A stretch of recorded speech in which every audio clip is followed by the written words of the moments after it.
Given that it is 18:03 or 6:03, today is May 2024, and we are calling the Board of Directors special meeting, informational meeting for the Windham School District to order. So we will start off with public comment. Is there folks on here? I'm going to actually try to keep my camera off. Let's see here. Any hands raised for public comment? I'm not seeing any, Daniel. Am I missing anything? No. Okay. Not seeing either. Yeah. Is there anyone still connecting again for public comment? Anything? Okay. Moving along. Changes to the agenda. Are there any changes, Daniel? I do know, I think we received a communication from Rory. She had an unexpected situation occur, so she's kind of in transport and will be hopping on or trying to hop on, I believe. So Rory may join us shortly. But as far as changes to the agenda itself, I don't have anything. Daniel, is there anything that you feel should be changed? No, I'm good. Okay, excellent. Then moving on to correspondence. Building requests. Daniel, you want to take the floor with this one? Yeah. So we have we've talked about in other meetings about building requests, but I wanted to take a moment to share some of the correspondence. And I think so. If the person that I'm sharing their building requests, if you guys want to speak to it, you definitely can. Otherwise, I'll just read it out or just present the document, explain what they're doing, and then we'll just go from there. Sounds great. Thank you.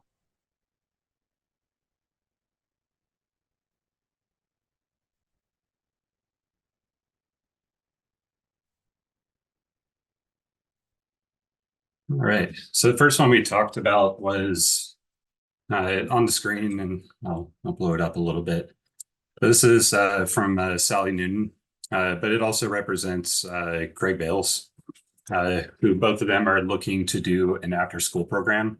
And they have a couple of ideas of what they would like to do, either outdoor learning or some type of musical activity, sessions, either frequently like a set date, like Monday, Wednesday, Thursday from 3 to 4 or to 5. Sally definitely has a storied history with the school. It definitely impressed upon me exactly how much history Sally has. So yeah, I was pretty inspired by this one. She's obviously done something in the past and has worked with the kids as either support staff or staff period for the school. So I think this would be really cool to leverage for our building.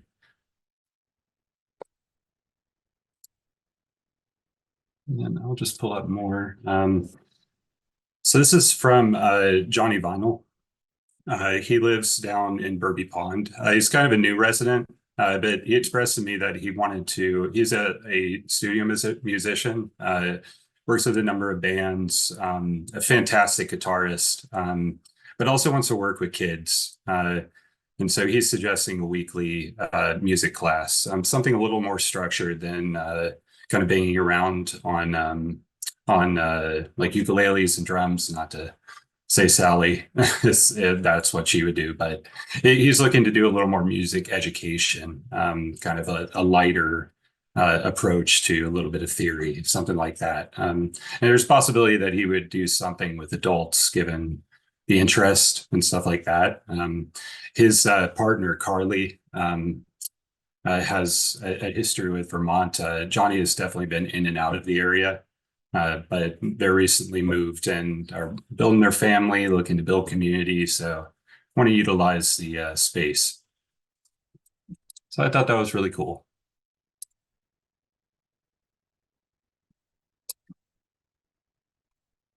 Here is another local. Her name is Brittany Frost. She's been doing yoga out out of a couple of different places, but I think she's looking for a nice place to host workshops or do a sliding scale yoga.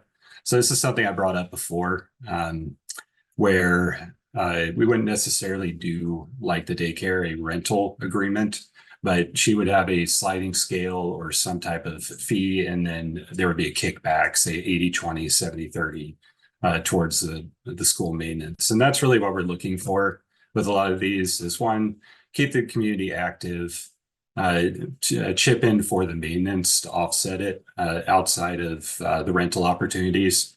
And it's such a great space, especially for yoga. That auditorium is practically new. So I think that would be a great interest. And I know there's others. This is just one of a couple of others that we're having conversations with for yoga. So expect more in the future.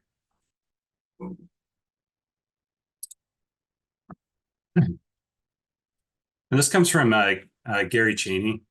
He works with the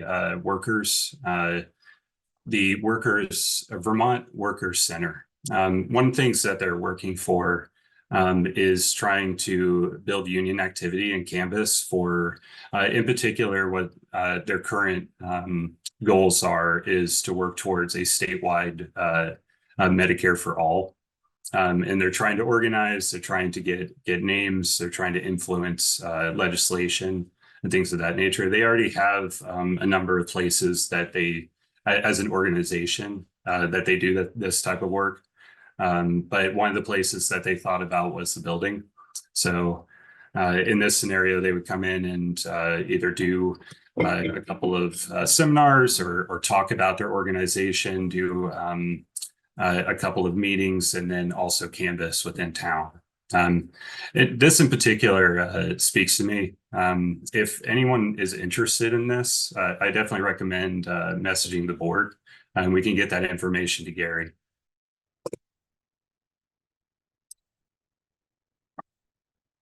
The last one I want to bring up is Susan Persa. Are you on, Susan? I don't believe so, but there's a number of others that they're working with here. Paul and Gail Wyman, Mark Griffin, Walter Woodruff, Jenny Creedon, etc.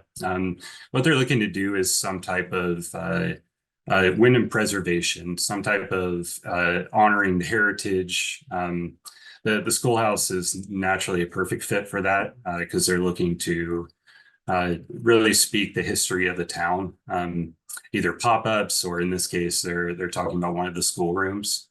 So I think this would be really cool. I've seen a lot of different towns do something like this. So I think Windham would benefit from something like this as well.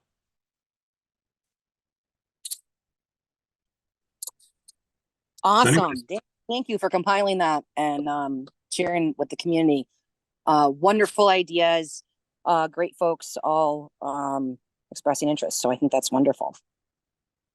I see a hand raised. Is that Russ or Joyce coming? It is Russ. Okay, go ahead, Russ. I mean, I think some of the ideas are interesting, but the meeting house would be a good place for yoga. Gary Cheney can have his meeting group up at the meeting house as well. Sally Newton can do her after-school program up there at the meeting house. The music that Vital wants to do, it could be done at the meeting house. So why are we in competition with the meeting house? We already have a place for the community activities. There's no need to continue to meet the expenses of keeping the building open, and I doubt very much whether any of the revenue that's generated for any of these four activities can approach the $25,000 or $30,000 that is needed to keep the building going. Thank you. Thank you, Russ. Dave Lewis, I see your hand is raised.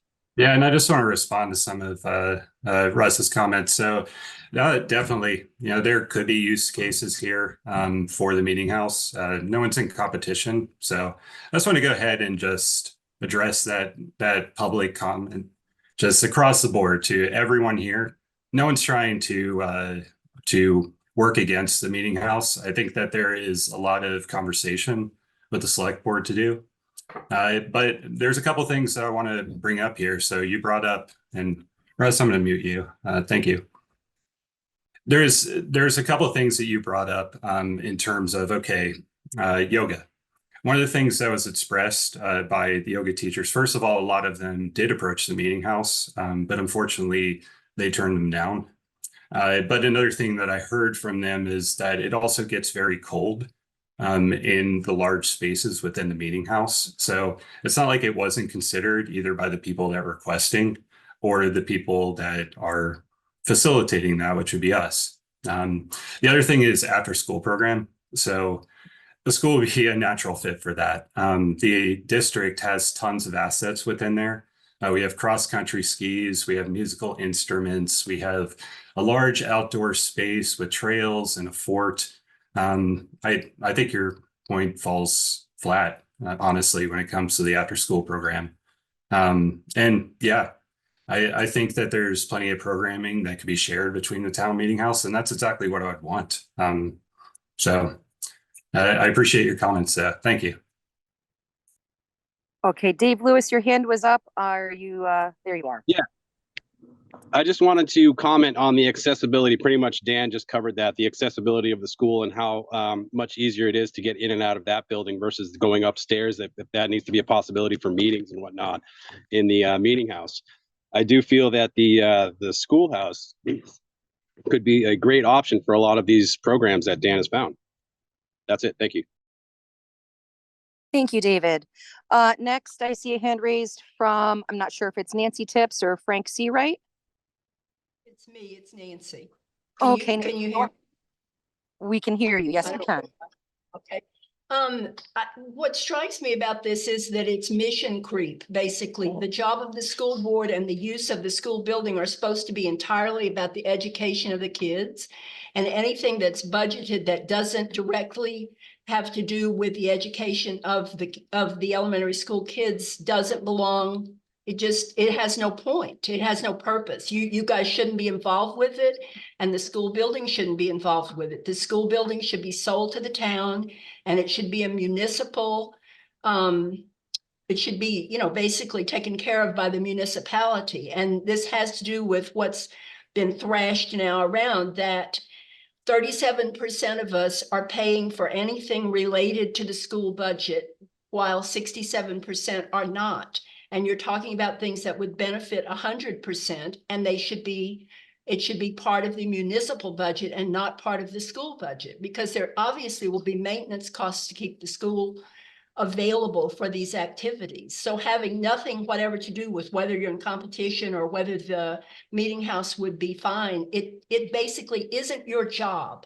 You shouldn't be having anything to do with these things, and the school building should be sold for $1 to the town. And that's all there is to it. That's not your job. It's mission creep, and I don't even think we should be discussing it. Well, thank you, Nancy. Yeah, I'd like to respond to that. So first off, there's a couple of reasons why we do this. First off, Russ brought the point up about maintenance. With a rental agreement with an incoming daycare, that brings our total amount, say for taxable portion to the maintenance at about $9,000. Now, with other programming, we do not intend to keep the schoolhouse, and certainly the town is an option, so we're not throwing that out. But we still need to build a roadmap. We still need to talk to all interests within the community and figure it out. But that said, what we're building here is contracts that can be transferred to any party, yoga that can be transferred. You said that it doesn't benefit the education of the kids. I disagree. I think that the after-school program is absolutely benefiting the kids. I think that the music program is absolutely benefiting the kids. I even think the heritage of the town is benefiting the kids. Thank you. Excellent. Thank you, Daniel. Thank you, Nancy. Now, as far as we're going, I see we are moving on to old business. Abigail, I have another comment to make, You please. already spoke, Russ, one comment. Okay. Okay, so we're moving along. I would like to Old speak. business. I'm C. Wright of Oh, the Tips and Hold and I on, have hold on. Please stay muted. Whose hand is raised? Russ, you already spoke. Is that Becky Phillips with your hand raised? You may go ahead, Becky. My question is, if you're using the building for a daycare, any kind of a daycare, don't you have to have it up to code and certified and regulations compliance? The answer is absolutely. Yep. So both on the daycare side, but on our side as well. So, Do we have a figure for that? well, I mean, a lot of the work had already been done as a public schoolhouse. So we're really able to get through all of the different reporting that we have to do in terms of a center-based daycare program. Really, the only questions are around the contract and insurance. So we're working through those, but there should be no impact or practically no impact in terms of things. In fact, the insurance part, we're working with Visbit, and it's not even, it's that type of consultation is covered. And given our deductible this year, we've already met it. We've well met it. Okay, thank you. Yeah, thank you. Thank you. Okay, so moving on to old business, article discussion. Hey, Abigail, I'm Frank C. Wright. I have my hand up. It's Oh, on the Tips. Right. Sorry, Frank, If I may, when I, please. hold on, excuse me, sir. When I had I'm asked in the holding on. beginning, I'm trying to speak. Thank you very much. When I had asked in the beginning to identify, Nancy identified, she didn't say Nancy and Frank. So I did not know that that was you, sir. So Frank, you may have the floor. Thank you.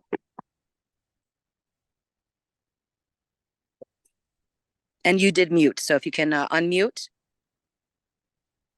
I am unmuted now. How about now? Can Now you we hear can me now? go. Yes, we can. Go ahead. Okay. I don't have any argument to enter at this time about what using the school. I just would like to say that once all of these options that are being discussed are combed through, I personally believe it will come down to that the building will be more less expensive to raise the building and rebuild something else. And I think that something else probably should be a building that would contain the current the equipment for the town garage. It should also contain space for the fire company, and it also should contain space for the town office. And I would suggest that once that town office has been incorporated into that building could be sold to someone who would be willing to move it to a location in Windham and use it as an ancillary dwelling unit or a primary dwelling unit, and that would recover some of that cost. As far as the building that would be built, I would recommend that it have a large meeting stroke training room built into it with very up-to-date audio-visual equipment, which could accommodate some of these activities you're talking about. And there would be space in the building for, I'm not sure what the town wants for a garage space, whether it's just to house some of the equipment and abandon the existing space, or whether to keep the existing space and put some equipment there. But whatever the case, some years ago when I was on the select board, and Kathy Edgerly may have more up-to-date info on what I'm going to say now. And Frank, you're running out of your time, so I'm just giving you a 30-second warning. Well, brevity is for the weak, so I need a few more minutes to flesh this out. But you can apply for a loan with a low interest rate and a very long payback from the USDA rural development. And the 20,000 we now give to the fire company could go into servicing that loan. So that's all right. Thank you, Frank. I appreciate your time. I know you do. Thank you. Thank you, Frank. Okay, so actually old business, article discussion, questions and answer section. So Article 1, shall the voters of Windham School District approve the closure of Windham Elementary School? Do we want to break this down by each article, Daniel? Do you think that would be best, or should I go through all the articles and then move, like, what would you advise here? Yeah, I- I mean, I think let's read out the article. If anyone has any questions, let's start fielding questions and just go from there. Perfect. So, go through all the articles or by one by one? Yeah, let's do one by one. Oh, so Article 1, shall the voters of Windham School District approve the closure of Windham Elementary School? Is there some discussion regarding that article, or do people have questions regarding that article? Yeah, and I will just kind of read off from one of our school board updates. The common questions that we got from the last meeting was about why are we doing this? Why do we need an official vote? One, why is it worded this way? Which is we need to make sure that we're completely clear that in a case of non-operation, districts, and I'll use the word typically. Now, this is a case where there are 0 districts that are non-operational and don't do this vote.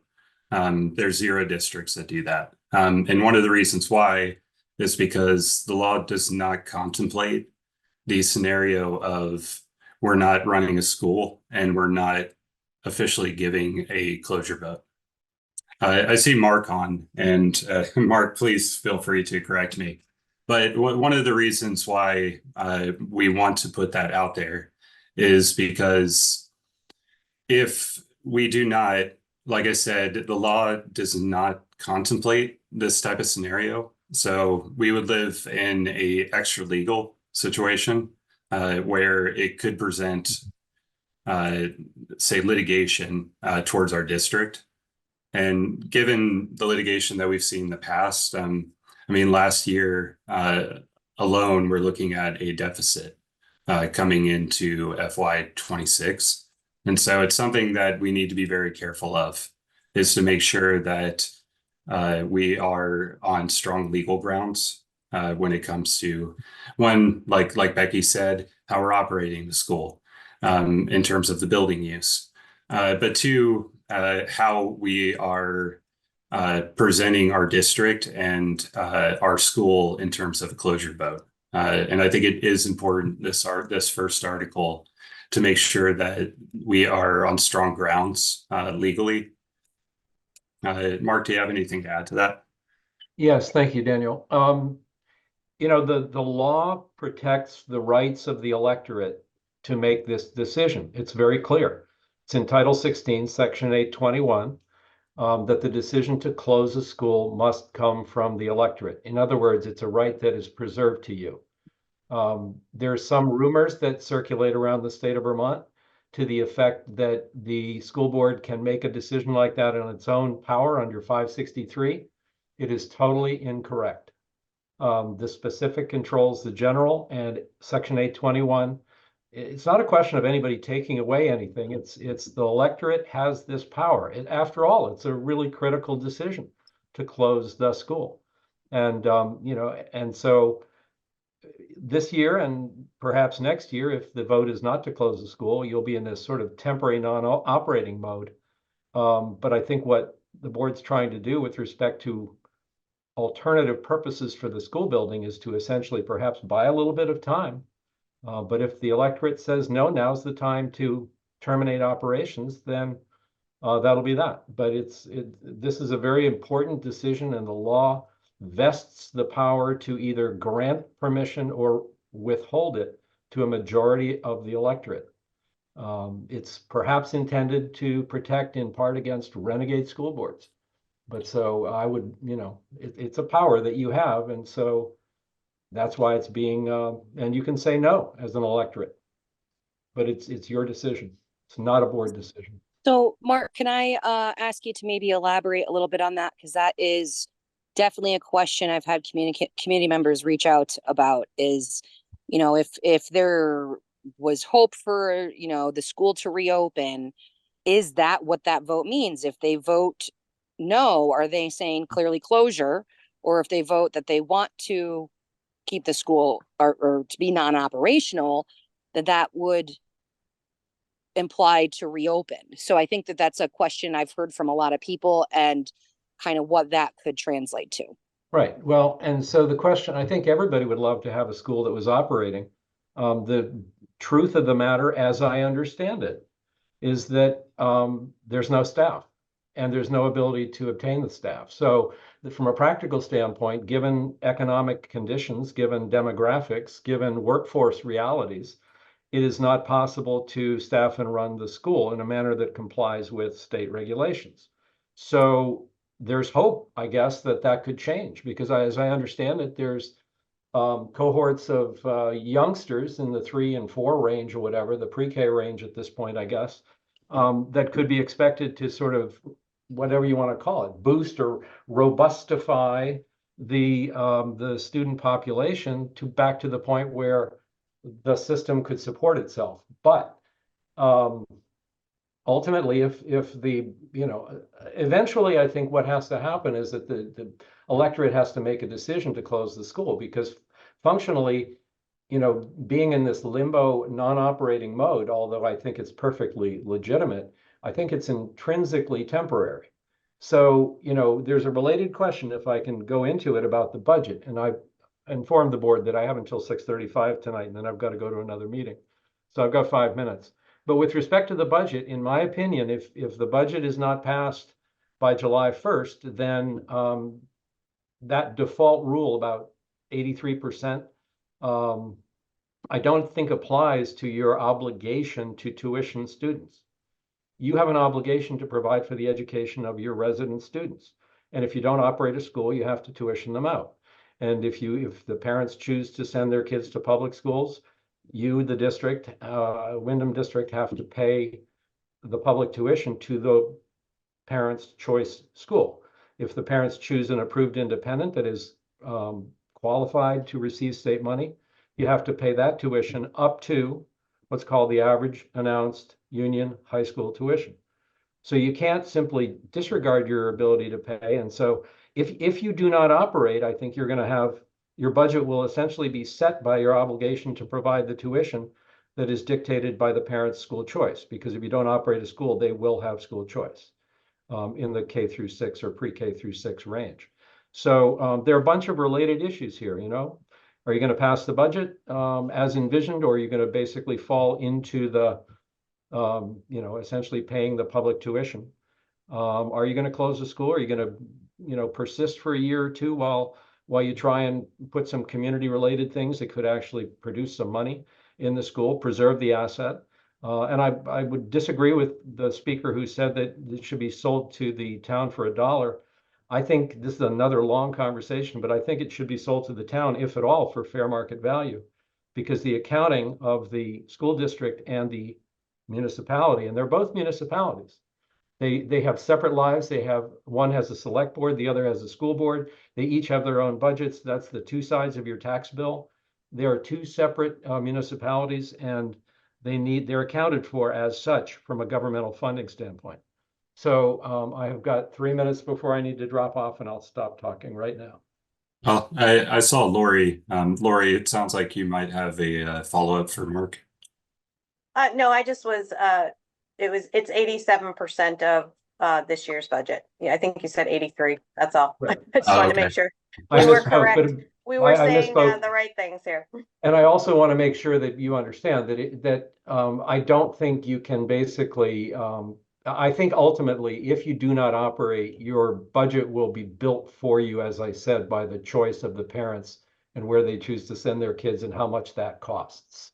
And then there's going to be the question that you still have a building and whether it's a net profit or a net loss.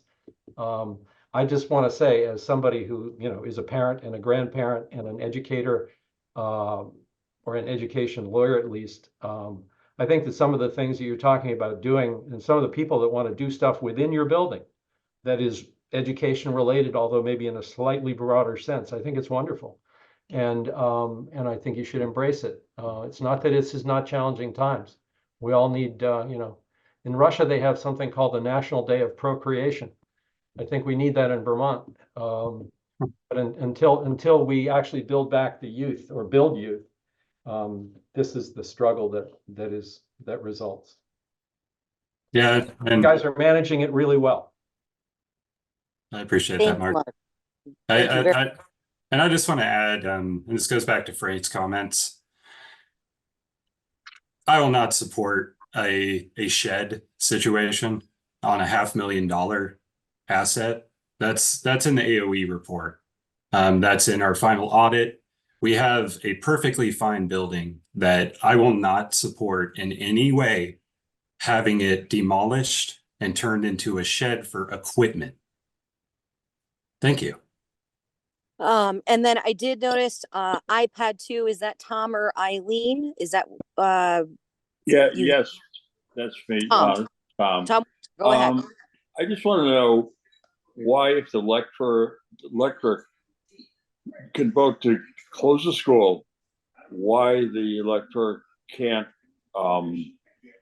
control what the school does, what we're doing with the building. I guess if the question is for me, I guess I would say it's by law, it's a decision of the board. And the way that the democratic process works is that the board sits and takes, evidence, if you will, from the electorate, understands different points of view, weighs the various options, and then implements things. The use of the building is something that I think falls within that category. And the ultimate thing would be, well, if you don't like what the board's doing, you can, as they say, and I don't mean to be crass or flip, but you can vote the bums out. But it's a democratic process, and there's always going to be disagreement. There's going to be minority view and majority view, and those that are in the minority today are probably going to be in the majority tomorrow.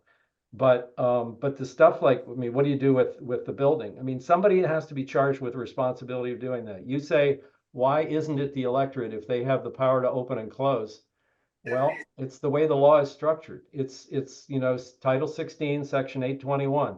It's right there in black and white. And beyond that, you go back to Title 16, Section 563, which is the general powers of the school board. And I think that if you read those two sections in conjunction with each other, in pari materia, as we say, you will find that the management of the school building under current circumstances falls to the board. And that said, I'm getting summoned to my other meeting, so I have to Dang it. apologize for having to run. Wow, I appreciate it. Thank you, Mark. Okay. Good luck Um, in your very deliberations. much, Thank Mark. you. Bye-bye. Bye.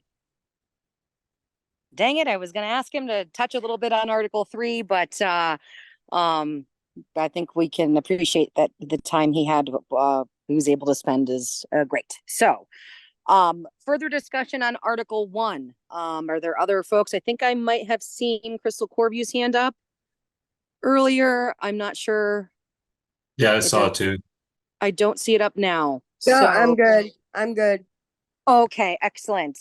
Thanks, Chris. So if there's no further discussion, I would like to have as much discussion, folks, as we can regarding the articles, to help save us some time on actual voting day.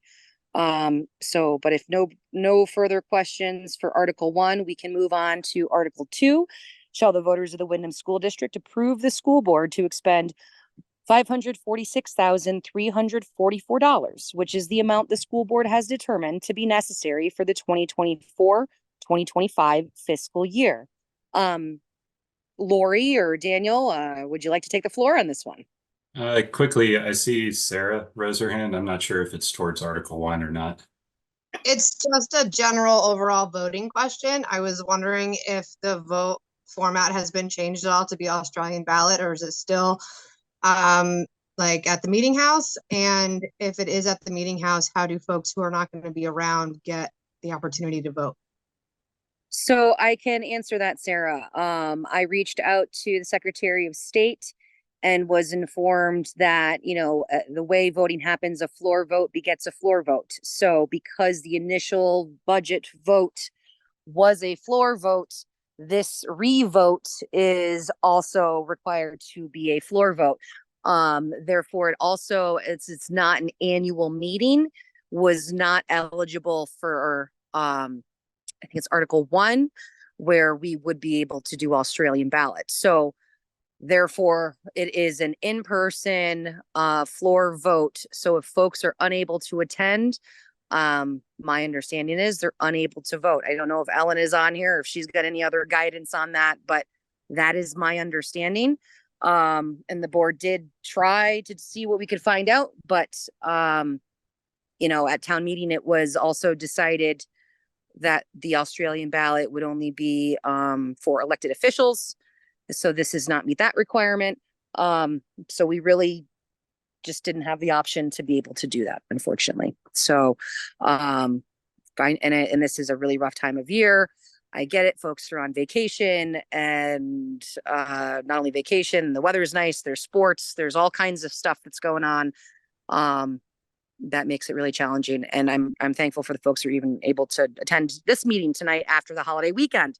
So we're doing the best we can with timing. But as we heard Attorney Ottinger say, the budget is a really significant piece, and it's important. We need to have the vote. So does that answer your question, Sarah? Sadly, yes.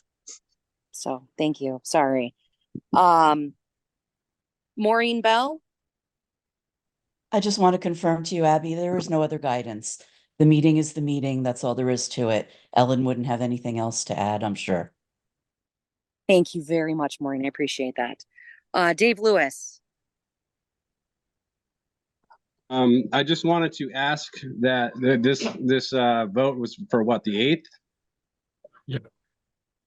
Yeah? Yes, that's It's yeah. not this Saturday, but next Saturday. Yeah, I won't be around, unfortunately. I'm sorry. Yeah. It is what it is. Yep.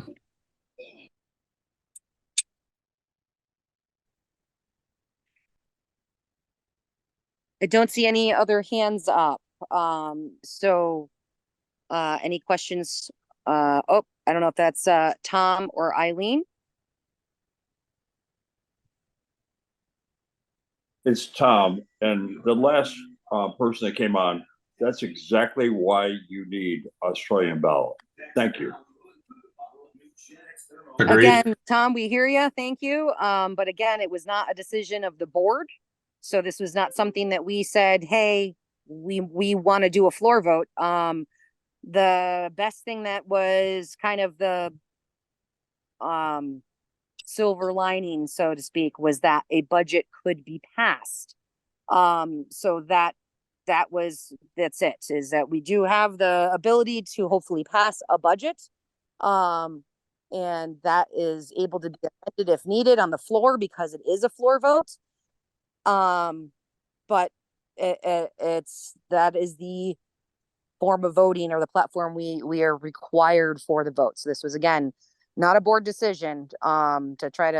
We realized we would have a lot more opportunity, especially this time of year, if there was an Australian ballot option. Unfortunately, we do not have one. So I see a hand raised. Michael Pelton, go ahead. Yeah, I was wondering if we could have maybe Lori just do a once over on the budget, give us a recap of what's there. And then the question I wanted to, or the thought I should say, is that I wanted to pass out the idea that there's really no reason that we can't leave that day with a budget, even if the numbers that the board has presented aren't accessible or for the general public. Then we can, as the town, we can request a different number and amend it because it's a floor vote. So I think it's important that we want to think about what that could be and what that could look like, and how the board would have to react if we change the amount. Thanks. Yeah, and I have a lot of thoughts there. I want Lori to, if you don't mind, go through a budget recap. I'd like to challenge that idea that it doesn't serve the public in terms of the actual amount, the amount that goes to the taxes, even with appraisal and how that works. And so I want to go through a little bit of that. But go ahead, Lori. Sure. I don't have a lot to add from the past couple of meetings that we've had. Let me, if I can share my screen, I can probably speak to the budget a little better. Yeah, hold on one second. All right, you should have ability now.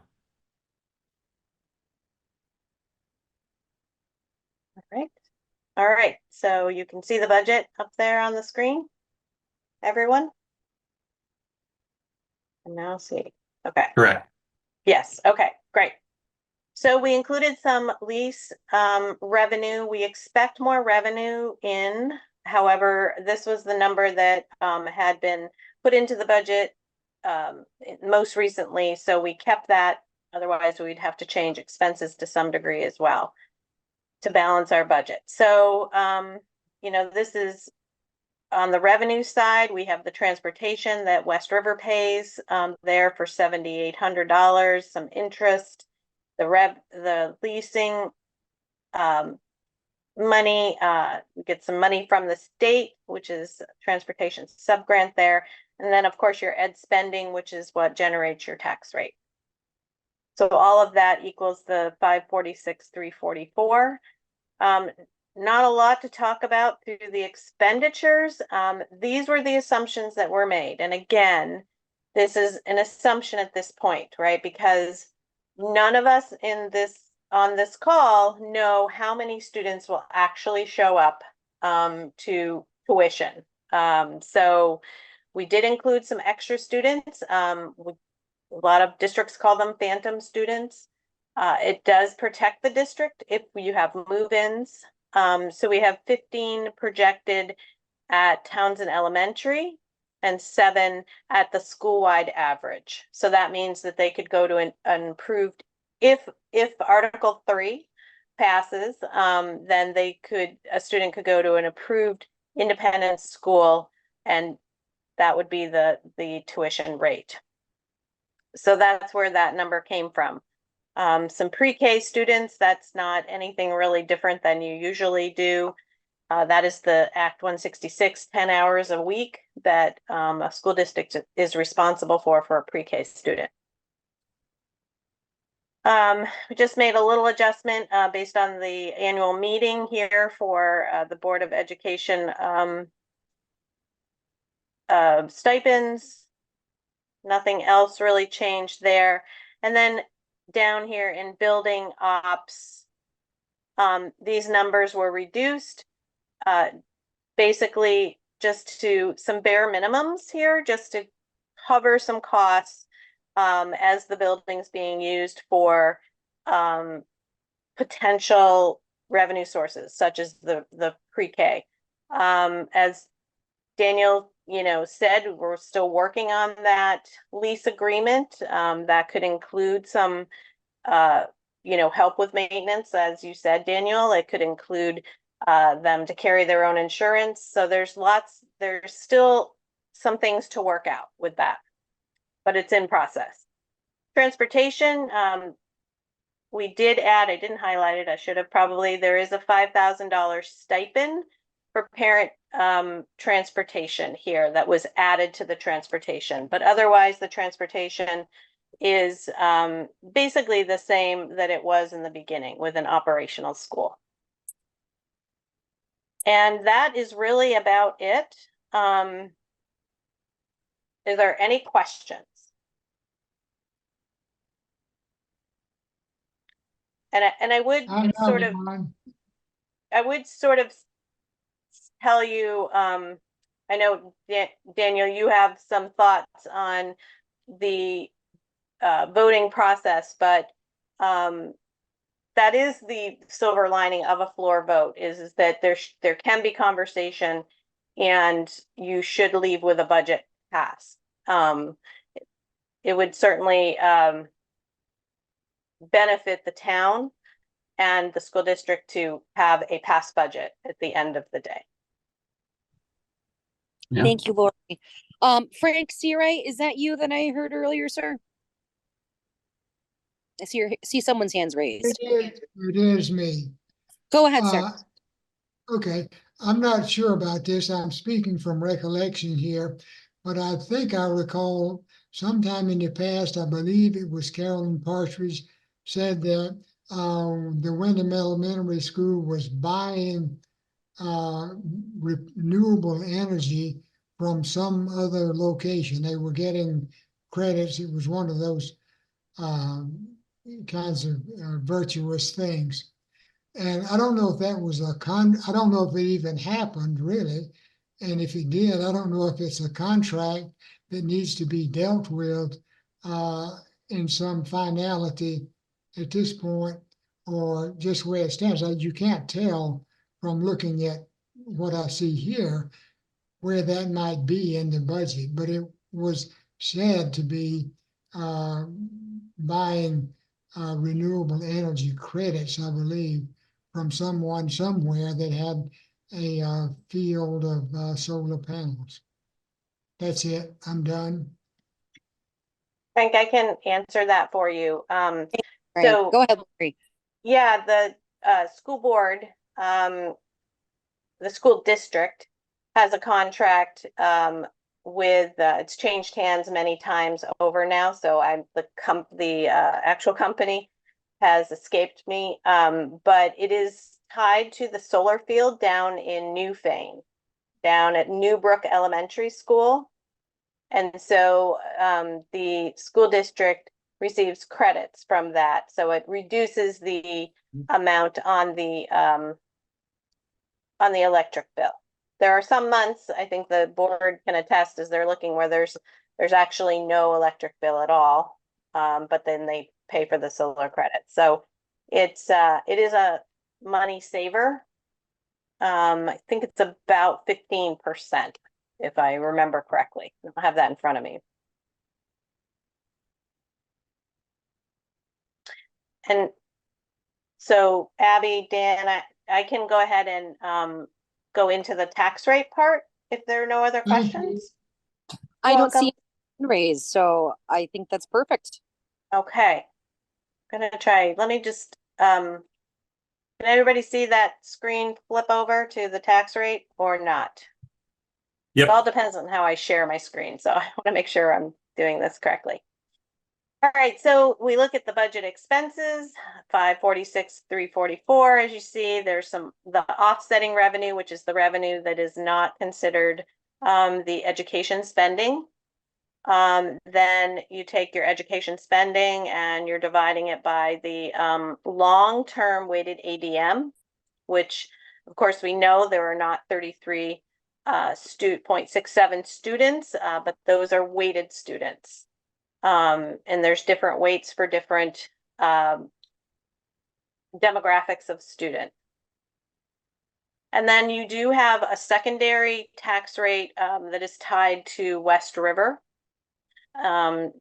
depending on how their secondary expenses shake out. So this is what we're estimating. Remember, tax rates are an estimate.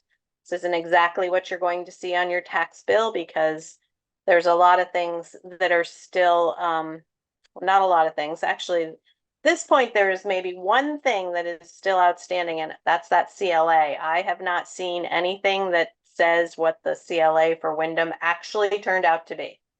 So we estimated several months ago, 95%. So the tax rate after CLA is $1.66, which is, significantly less than last year, but your property values are more. So that is the projected tax rate. Thank you, Larry. You're welcome. I can stop sharing unless there's a question. I believe the yield has been set now through the yield bill, although I also believe that the governor is going to veto it. So they'll need enough votes to override that, but I think we're pretty close right here with that yield number. That's good. There's been a lot of movement with that yield. So It has been. yeah. All right, we'll go ahead and stop sharing. Thank you so much, Lori. Are there any questions from folks on the call for Lori?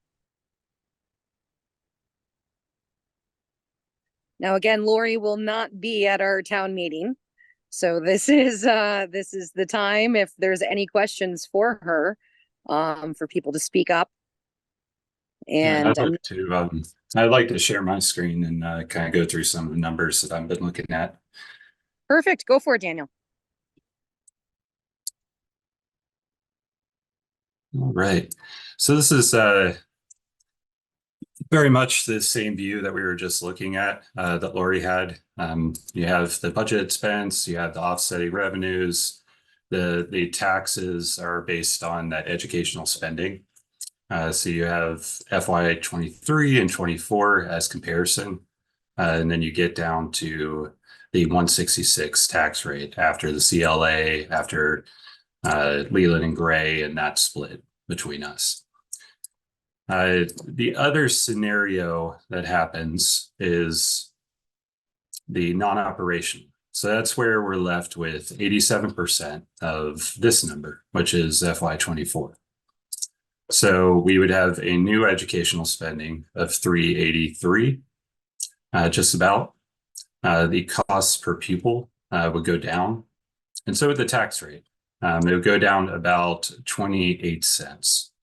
But I want to kind of walk through exactly why this would be an issue for the district.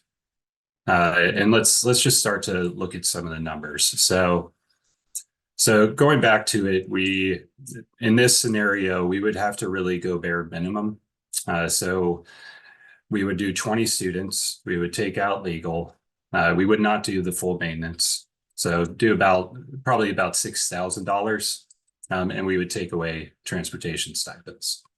So given all that, our budget supports this amount for fixed expenses. We would have about $485,000 that we would need to cover. Now, obviously, the budget doesn't cover that. It's 409. So we would tap into the surplus. And so that first number is exactly what that combination is. It's the surplus of 95K plus the budget amount that we're given.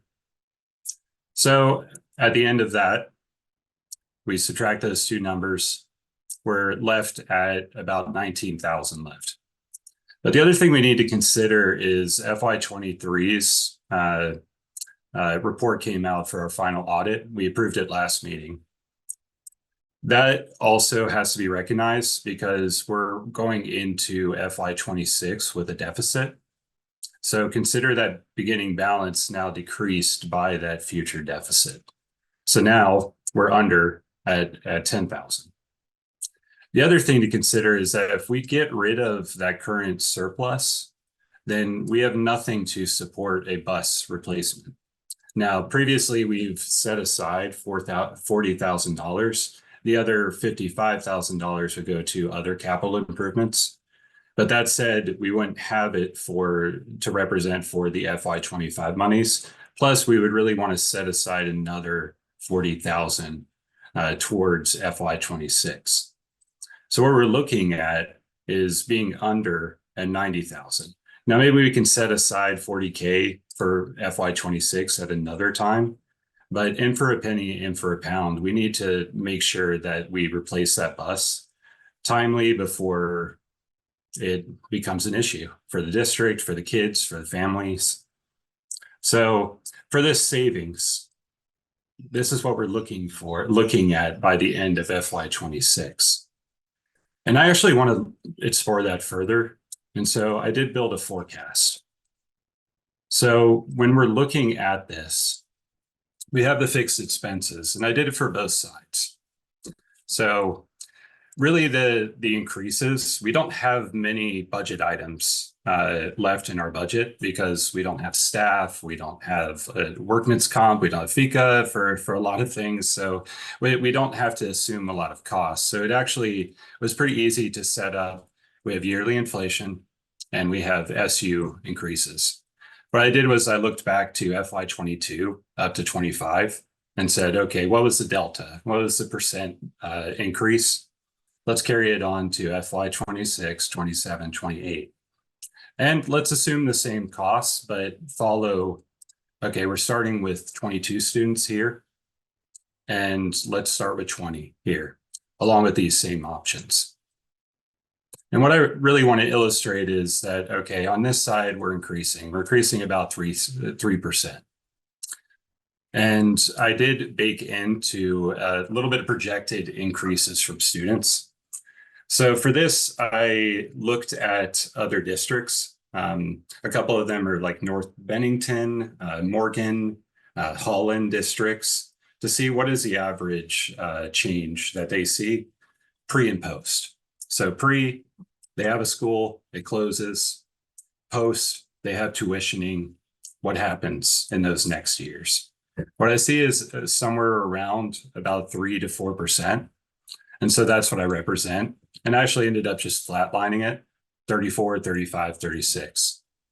So the difference between the non-operational budget and this 87% budget as we get into the forecast, it's the same fixed costs, the same assumptions. We're just starting with a different amount of students and a couple of the line items decrease, such as legal. The maintenance for both of them, 26, 27, 28, the building's gone off those books. And transportation stipends on the 87% is also gone. But what's interesting about this is that now we're going to have to do some type of debt service. So adding into it, we're going to have to add about 35,000 to each year. So that's the amount that we need to cover, as well as, and let's assume about a 5% interest. My main concern with this is that it looks like a tax savings. You have 28 cents less in this year, but then as you go out further years, it's less and less. But that's also assuming that we don't have legal. What if we did have legal? Because the past years, in fact, this year, the reason why we have a deficit in the first place is because of legal costs. So let's assume we have legal. Let's assume that what if we don't have 20 students? What if we actually do have 22 students?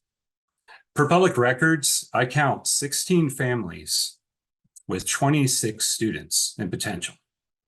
Now, there have been people that said, okay, these people are homeschooling. Do we know that? I've talked to a number of families and they're not sure. They're not sure if they're going to enroll. They're looking at their options. We already talked about some of the increases that we see. So what if we did bump this up? If it's 21 students, we wouldn't have the budget to cover. And so we'd have to cover it with debt. We're already covering with debt anyways. But what if it's 22 students? Oh, that's way too many. Or it's way too less. You start to see this tax difference becomes less and less and less. In fact, it grows. It grows on this side for the 87%. And there's a reason why I think that this is not only fiscally irresponsible to cling on to that 87%, but I think it's reckless. I think that it could damage the district. Already through the numbers, even if we did 20 students, even if we did 0 for legal, we still are looking at a deficit going into 26. And that could be further along as we add more and more assumptions. We just don't know, to Lori's point. The other thing I want to talk about is the actual taxes themselves. So I actually built a calculator. All those numbers you saw right there, you have the same pass. So here's the proposed. And here is the 87% scenario carried on. And actually split it by each of the different categories. So you have building maintenance, you have bus transportation.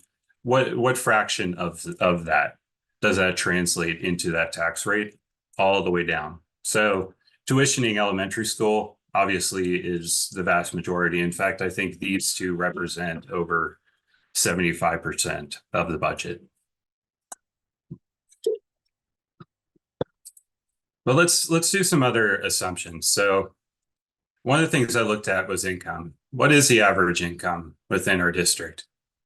There's a couple different places that you can look. One of the places I looked was the national census. So the national census that was done in 2020 has and it's in tax brackets, but it shows that about 70% of the town is in at least 100,000, if not less. In fact, 41% is 75% and less, or 75,000 and less. And this is actually taken from the personal tax income from the government website. So our vermonttaxes.gov. For our town, considering what the census says, I went with the 87%, or sorry, the 87,000 for the average income within our town, but they actually say less. And actually, they would be 80,000 versus 64,000. This was done in 2001, so a year later. The reason I bring that up is because there's income sensitivity, and I've brought this up before, but before doing this, I didn't even realize how powerful the homestead tax property credits were. And I'm going to illustrate that. The other thing I looked at is I got more data and that's appraisals. So we all got the appraisals. And one of the things I looked at was, okay, for residents, if it's not public, if it's not land only, for residents that don't have second homes, et cetera, what does that look like for an average house site? So the average house site, there's two different numbers. So you have the prior value, you have the new value, you have the house site. That's what's used for the actual calculation on the bill. So it's per 100 for the house site.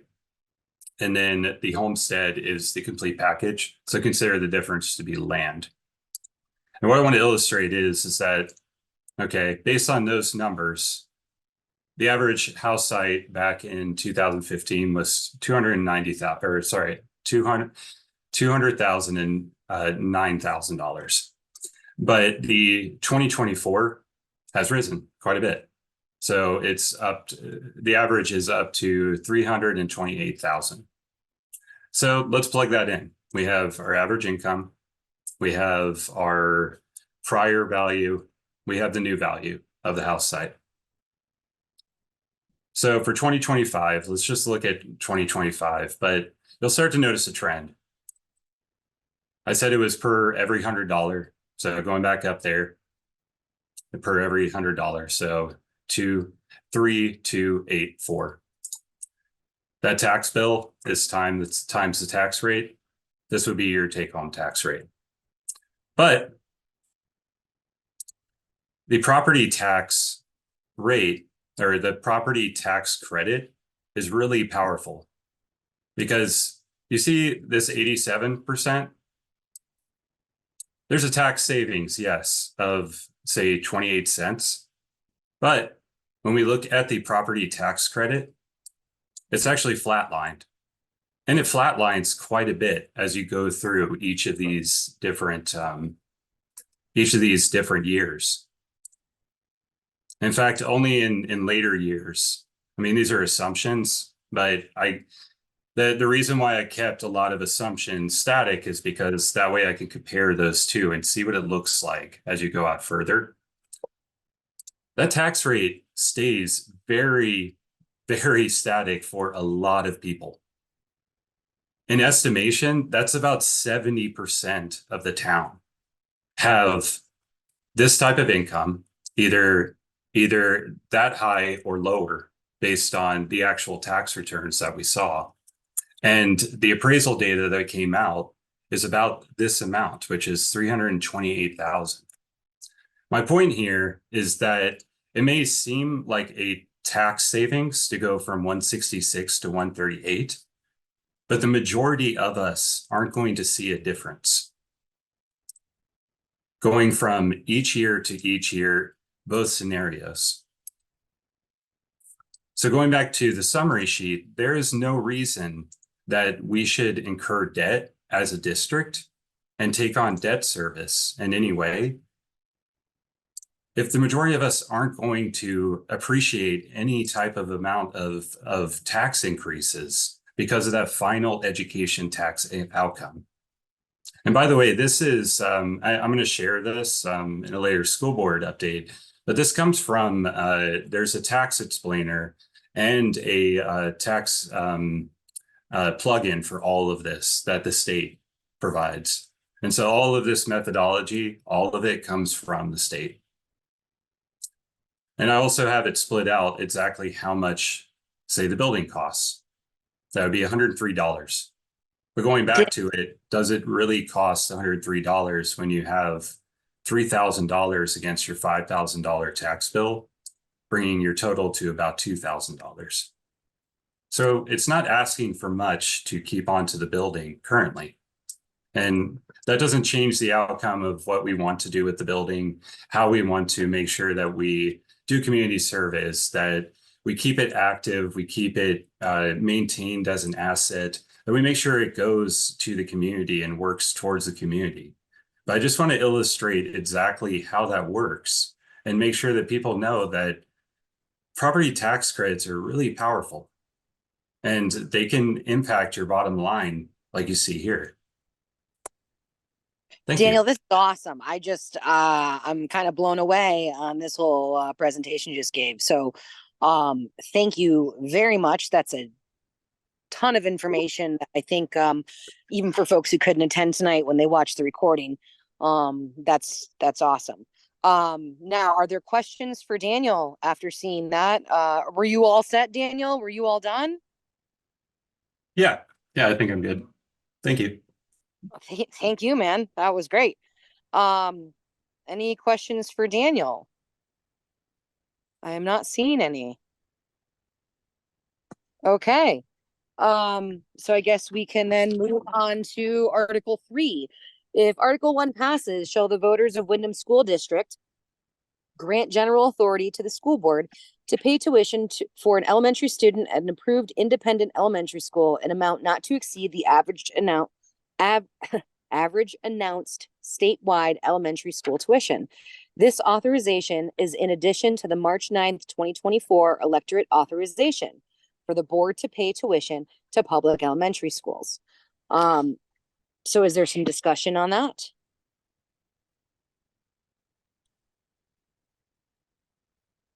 Yeah, I will say if Mark was here, he described this particular article as superfluous. So what he meant by that was that by statute, regardless of whether or not this passes, it's really like a warm blanket for the town. So really what it means is that it really just codifies what existing statutes tell the board. We have to pay the tuition. We have to pay the tuition towards public and towards approved independent schools by law. So tuition requests, when they come in, regardless, we're going to have to honor them. So I want to make sure that's clear, that the outcome of this article is not exactly pertinent to the actual operations of the board, that we're gonna, we are an open choice. By virtue of not operating a public school, we are a open choice district, and the board will have to honor any given tuition as long as it's public or approved independent. Awesome. Thank you, Daniel. I'm not sure if that's Nancy Tips or Frank Seawright. It's me. It's Nancy. Okay, I just go had ahead. Sorry. I had a question. I was just curious as to why the clause, if Article 1 passes, is in there. I'm not sure how those two things, I'm not sure how Article 3 is dependent on Article 1.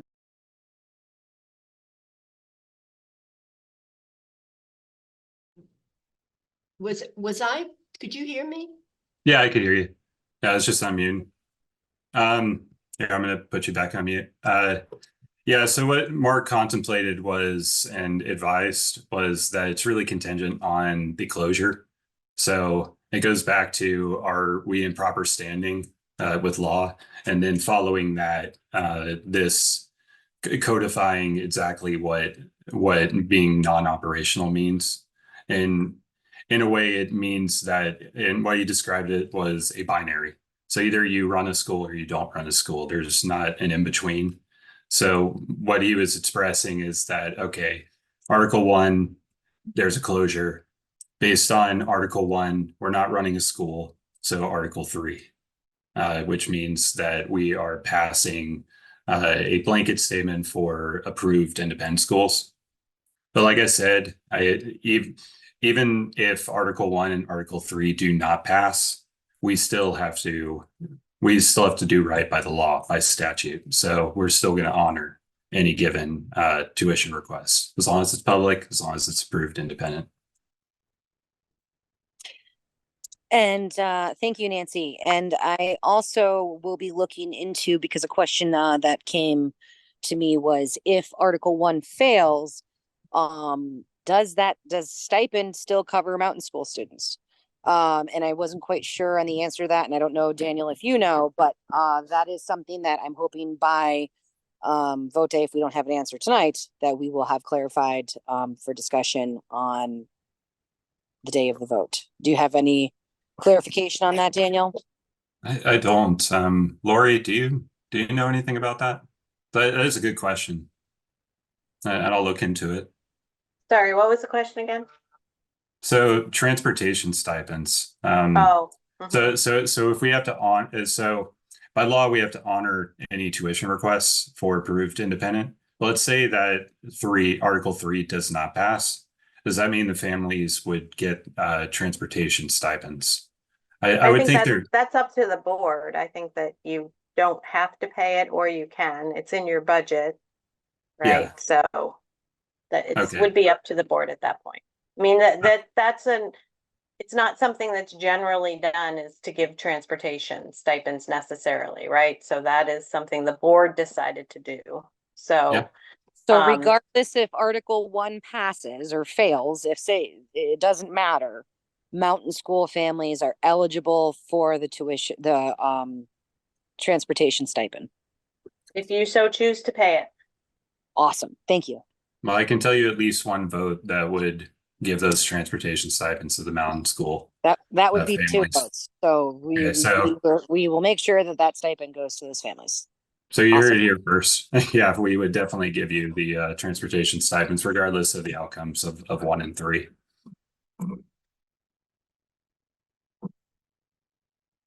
Cool. Okay, any further questions regarding Article 3? I'm not seeing any hands raised here.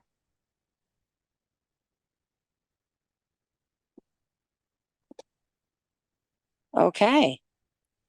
Daniel, is there anything else? Or I think I saw that Rory joined us. Rory, is there anything that you have to add to any of the articles, or anything that is on?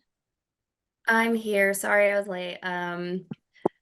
No, I came in during Daniel's presentation, and I really appreciate you laying that out for everybody. I don't have any other questions or concerns. I think I'm good. Awesome. Yeah, and I just want to say for that, and I appreciate it. Thank you, Art. I want to make sure that I pass that off to that calculator right there, so everyone has that breakdown of how it works, about what we would be going into 26 and what that would look like for 27 and 28 if we just held things static and just did SU assessment increases.